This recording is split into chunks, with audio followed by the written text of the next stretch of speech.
27वीं आईनी तरमीम सेनेट से पास हो गई 64 वोटों के साथ।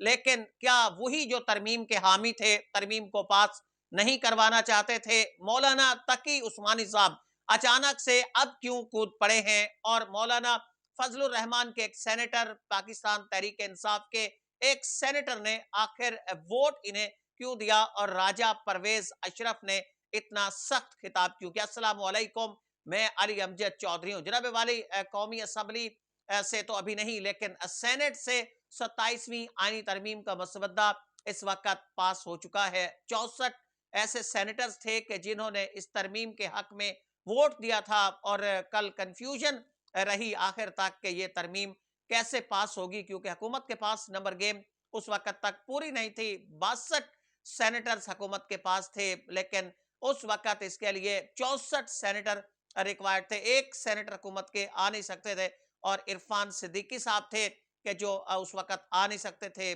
तो दो ऐसे सेनेटर्स थे जिनकी जरूरत थी, और ये जरूरत पूरी कर दी। एक तहरीक इंसाफ के सेनेटर ने, और दूसरे जमीयत उलमा इस्लाम के सेनेटर ने। तहरीक इंसाफ के सेनेटर सैफुल्ला अबड़ो हैं। जब ये वहां पे खड़े हुए तो तहरीक इंसाफ के सेनेटर से कहा कि आप क्यों खड़े हो रहे हैं? तो उन्होंने कहा कि मेरी मजबूरी है।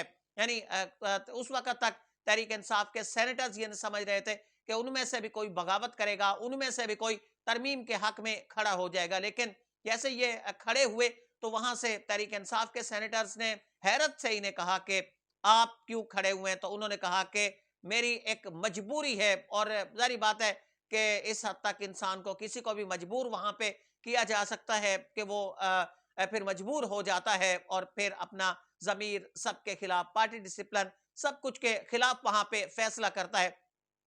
सैफुल अबड़ो ने इसके बाद एक खिताब भी किया, और खिताब के दौरान उन्होंने हुकूमती जमातों को कुछ जवाब भी दिया। ये जवाब क्या था, ये बड़ा इंपॉर्टेंट है। जब सैफुल्ला अबड़ो वोट देने के लिए खड़े हुए, तो वहां पे उन पर हूटिंग की गई, और हुकूमती बेंचेस की तरफ से उन पर हूटिंग की गई, और ये बड़ी खौफनाक किस्म की थी। ये एक बड़ा सवालिया निशान इस वक्त है कि ये हूटिंग क्यों हुई। बज़ाहिर तो जब वोट वहां पे कम थे, यानी वोट पूरे नहीं हो रहे थे, तो अगर एक मेंबर, ये दो मेंबर्स वहां से आपके पास आ रहे हैं, आईनी तरमीम आपकी पास होने जा रही है, तो इस हूटिंग का मतलब क्या था? इसका हूटिंग का मतलब तो साफ तौर पर यही लिया जा सकता है कि जो लोग हुकूमती पार्टीज के वोट देना चाहते थे, उन्होंने वो नहीं चाहते थे कि ये तरमीम पास हो। बजाय वो वोट तो दे रहे थे पार्टी डिसिप्लिन के तहत, या फिर जिस तरह भी उनसे वोट लिया गया है वो वोट दे रहे थे, लेकिन दिल से वो नहीं चाहते थे कि ये तरमीम पास हो। अब उन्हें अचानक से पता चला कि ये नाजिल हो गया है, ये इस तरह सेनेट से पास हो जाएगी, तो उन्होंने हूटिंग शुरू कर दी। यानी ये हूटिंग बड़ी हैरान कौन थी। अब जब इन्होंने जवाब दिया, तो इन्होंने भी फिर पूरा हिसाब किताब किया पीपल्स पार्टी से, मुस्लिम लीग नून के उन सेनेटर से कि जिन्होंने इन पर हूटिंग की थी। उन्होंने कहा कि मैं आपकी वजह से वोट नहीं दे रहा, मैं वोट फील्ड मार्शल की वजह से दे रहा हूं। अब ये कोई ऐसी मुनफरिद बात भी नहीं थी, सभी वोट फील्ड मार्शल की वजह से ही दे रहे थे, चाहे पीपल्स पार्टी थी, मुस्लिम लीग नून थी, सभी फील्ड मार्शल की वजह से ये वोट दे रहे थे। तो खैर सैफुल्ला अबड़ो उन्होंने पूरा हिसाब किताब किया, फिर उन्होंने कहा कि वो रिजाइन करते हैं, यानी सेनेट से मुस्ताफी होते हैं। तो यहाँ पे यूसुफ रजा गीलानी साहब चेयरमैन सेनेट हैं, और शायद उन्हें इस तरह की बात वहां पे नहीं करनी चाहिए थी, क्योंकि वो कस्टोडियन ऑफ हाउस है। उन्होंने कहा कोई मसला नहीं है, हम आपको फिर सेनेटर बना देंगे, तो कोई मसला नहीं है। बिल्कुल वाकई उन्होंने सेनेटर बन जाना है। दूसरे अहमद खान खिलजी हैं, इनकी एक बड़ी कंस्ट्रक्शन कंपनी है, और ये बड़ी कंस्ट्रक्शन कंपनी जो केपी के बलूचिस्तान, यहाँ पे बड़े बड़े प्रोजेक्ट्स इसी कंपनी के पास आते हैं। तो उन्होंने कहा कि उनकी मजबूरी है, जमीयत उलमा इस्लाम से थे और ये गायब हो चुके थे, यानी जमीयत उलमा इस्लाम के साथ ये राब्ते के अंदर नहीं थे, तो इन्होंने भी वोट कास्ट कर दिया। मजबूरी इनकी भी बहुत ज्यादा थी।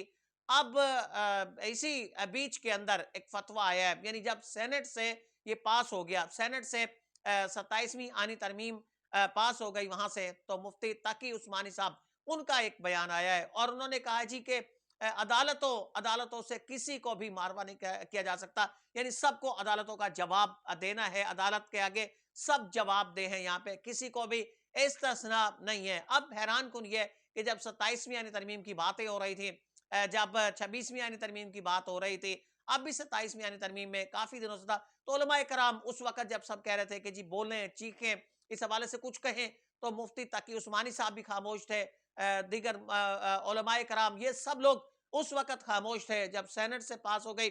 ایک مشکل مرحلہ سینٹ سے تھا اور وہاں سے جب پاس ہو گئی ہے تو اس کے بعد مفتی تقی عثمانی صاحب کا بھی یہ بیان آ گیا. انہوں نے کہا جی کہ نہیں یہ ایسا نہیں ہونا چاہیے تھا.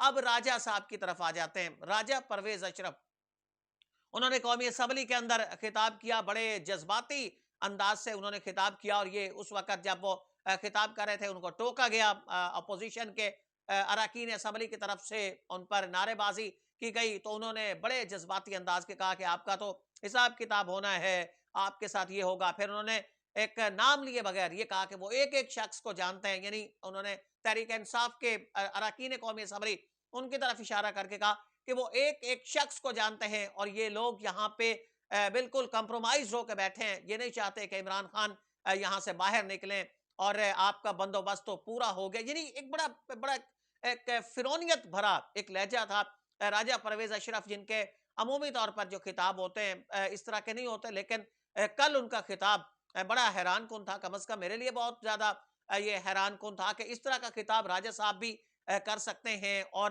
اس طرح غیر پارلیمانی جو انداز تھا ان کا.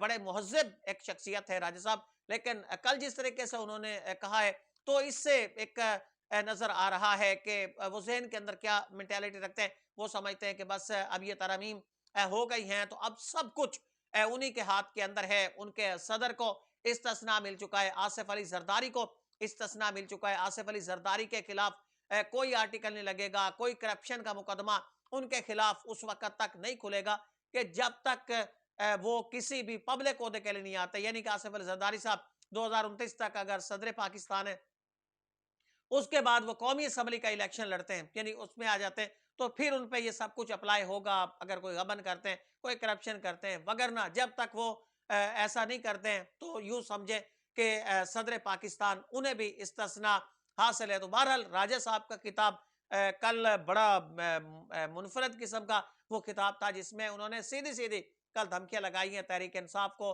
تحریک انصاف کے رہنماؤں کو.